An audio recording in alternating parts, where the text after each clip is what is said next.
પહેલા રેકી કરવી, પછી પ્લાનને અંજામ આપી શકે એવા સભ્યો પસંદ કરવા અને સાથે મળી શિકાર કરવો. ધોકાથી માથા ફાડી 7 નિર્દોષોની હત્યા કરનારી ગેંગ કંઈક આવી જ રીતે ગુનાને અંજામ આપતી.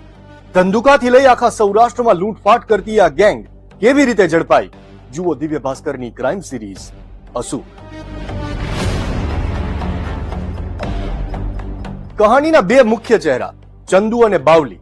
આ બંટી બબલીનું જોડું 9 લૂંટારાઓનું ગેંગ ઓપરેટ કરતું, જેમાં એ બંને સિવાય દીકરાઓ, જમાઈઓ અને મિત્રો પણ સામેલ હતા.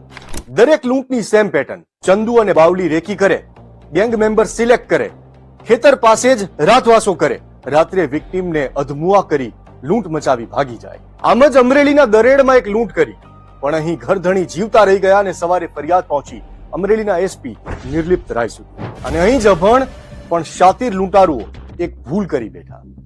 ઘરધણીનો મોબાઈલ ચોરી, સિમ કાર્ડ તો બદલી દીધું, પણ પોલીસને તે નંબર મળી ગયો અને એક લોકેશન ટ્રેક થયું. પોલીસ એ લોકેશન પર એટલે કે લાઠીદળ પહોંચી.